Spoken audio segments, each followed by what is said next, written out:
Hello मेरे friends, कैसे हैं आप लोग। आज हम एक वेब सीरीज की बात करेंगे जो कि आप कंप्लीटली फ्री देख सकते हो। Isn't it beautiful. अक्सर हम लाइक नेटफ्लिक्स में, हॉटस्टार पे या प्राइम पे यू हैव टू पे a certain amount of subscription और तब आपको वो कंटेंट मिलता है। और कई बार वो कंटेंट अच्छा होता है, कई बार वो बुरा होता है। But let me be very Frank, MX player जो कि एक फ्री OTT प्लेटफॉर्म है, इसमें आप ये वाली वेब सीरीज समांतर फ्री में देख सकते हो और ये बहुत ही अच्छी कंटेंट है। एटलीस्ट सीजन 1 तो मुझे बहुत अच्छा लगा। सीजन 2 अभी रिसेंटली रिलीज हुआ था 1 जुलाई को। इसमें 10 एपिसोड्स हैं। सीजन 1 में 9 एपिसोड्स थे। 20-30 मिनट्स का ईच एपिसोड है, सो रफली अराउंड 20 एपिसोड्स बनते हैं दोनों सीजन मिला के।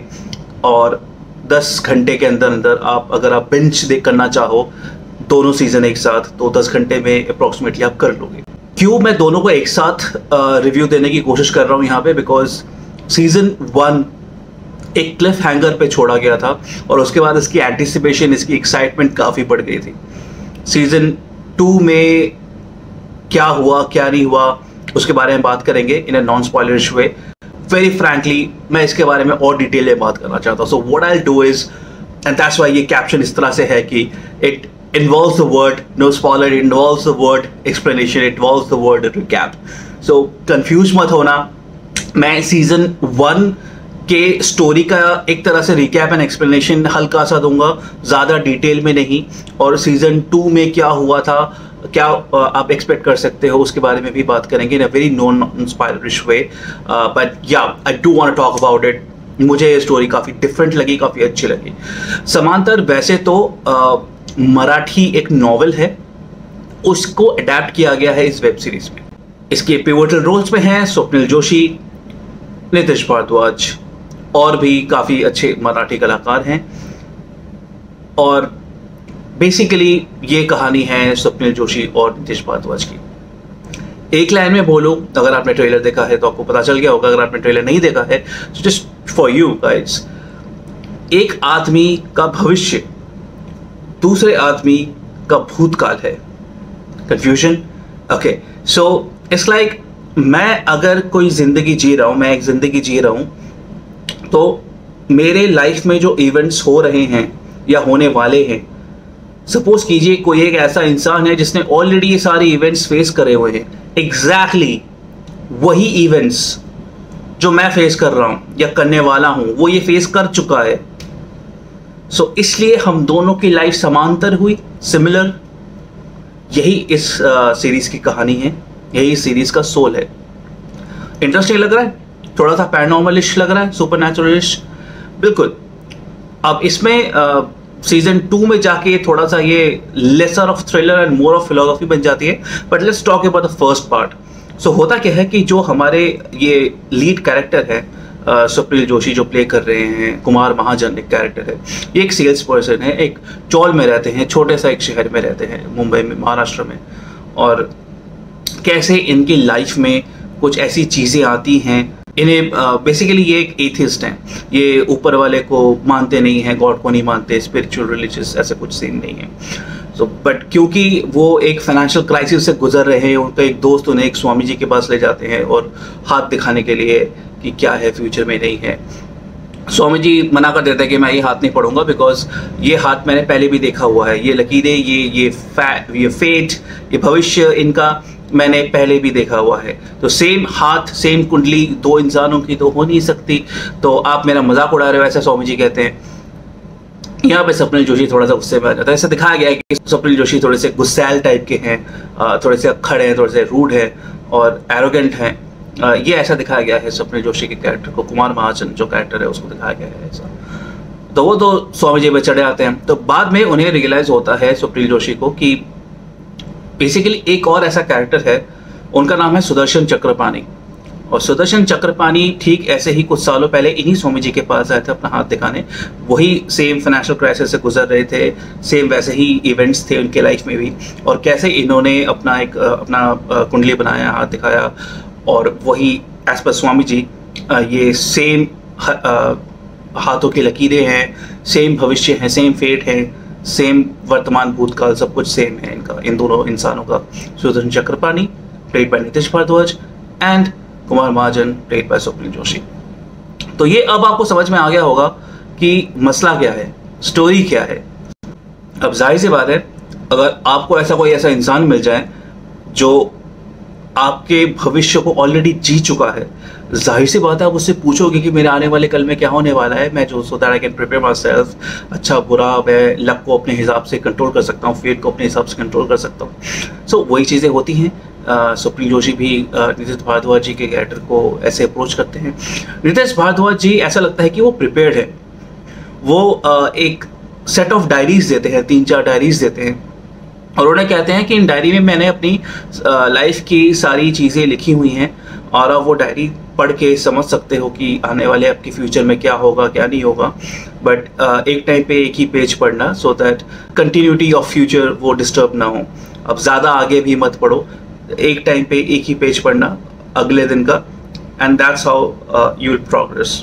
चीज़ें अच्छी लगने लग जाती है, स्वप्निल जोशी के लाइफ पटरी पे आ जाती है, उन्हें एक अच्छा घर, बंगलो, उनकी मैरिटल लाइफ काफ़ी अच्छी हो जाती है, पैसा आ जाता है, घर खरीदते हैं, गाड़ी खरीदते हैं। सो चीज़ें कम्स टू ट्रैक। यहाँ पे फिर आप सीज़न 2 के जो स्टार्टिंग है उसमें आप देखोगे कि in fact there are certain time जब उनको एक तरह से एरोगेंस हो चुका है, there is full of me factor कि अब मैं ही गॉड हूँ, मैं ही फेट को कंट्रोल कर रहा हूँ, स्वप्निल जोशी के कैरेक्टर को, कुमार महाजन। सो वो एरोगेंस में क्या करते हैं क्या नहीं करते। तो यहाँ पे मैं एक और कैरेक्टर का जिक्र करूँगा जो सीज़न 2 में आती हैं। ये बेसिकली इनका डुअल रोल है, Meera as well as Sundara played by the same actress Sai. और ये नितेश भारद्वाज जी के भी लाइफ में उनके जो कैरेक्टर है सुदर्शन चक्रपाणी के लाइफ में भी इनका एक इम्पॉर्टेंट पार्ट है। और as Sundara and same actress played as Meera, Kumar Mahajan के लाइफ में भी इक्वली वैसा ही पार्ट है। क्या पार्ट है इसके बारे में आप मूवी ही देख लीजिएगा। और इसमें कुछ ऐसे सीन्स हैं सीज़न 2 में ख़ास तौर से जिसकी और स्ट्रॉन्ग लैंग्वेज भी यूज़ हुआ है, जिसकी वजह से हो सकता है आप ये बच्चों के साथ ना देखें या फैमिली के साथ एक साथ ना देखें, और अगर आप देखें तो हेडफोन लगा के देखें। बट या लिविंग असाइड दोज फैक्टर्स और गाली गलोच और कुछ सीन्स हैं, वो मुझे लगता है कि अगर नहीं भी होते तो भी स्टोरी पे कुछ फ़र्क नहीं पड़ता। स्टोरी अच्छी है इसकी और उसको बेचने के लिए आपको गाली की ज़रूरत नहीं है या इस तरह के बोल्ड सीन्स की ज़रूरत नहीं है, ऐसा मेरा मानना है। कुछ लोग होते हैं जो यही देखने के लिए ओटीटी प्लेटफॉर्म पे आते हैं। बट या मेरे ख्याल से इन दोनों चीज़ों की ज़रूरत नहीं थी, गाली और हॉट सीन्स की, स्टीमी सीन्स की ज़रूरत नहीं थी। That's my opinion. Okay, now season 2 में क्या होता है, आगे लाइफ में क्या चीज़ें होती हैं, क्या सुदर्शन चक्रपाणी ने जो डायरीज लिखी हैं क्या वही चीज़ होती है कुमार महाजन के लाइफ में, या कुमार महाजन के लाइफ में कुछ और प्रॉब्लम्स आती हैं। अगर वो सेम प्रॉब्लम्स लिखी हुई हैं ऑलरेडी तो क्या कुमार महाजन उन प्रॉब्लम्स को इवेट कर पाए हैं, या जैसा फेट होता है, काल होता है, बच नहीं सकता उससे कोई, वैसे ही कुमार महाजन भी बच नहीं पाए। तो इसके लिए आप सीज़न 2 ज़रूर देख सकते हैं।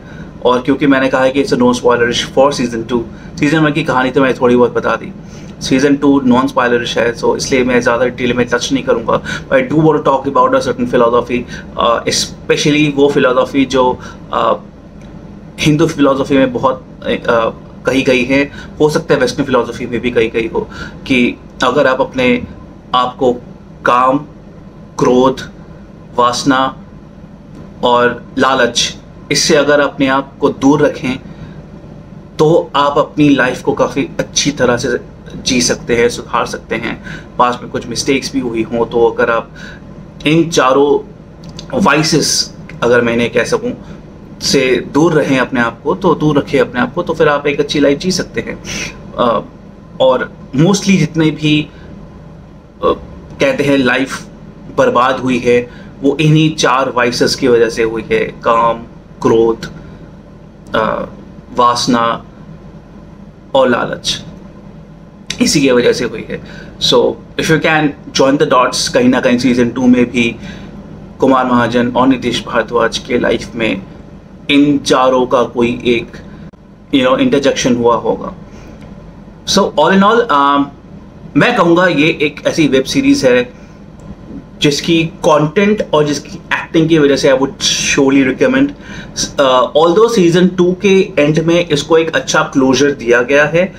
जैसे सीजन 1 एक क्लिफहैंगर पे छोड़ा गया था. We have lots of questions कि आगे क्या होगा.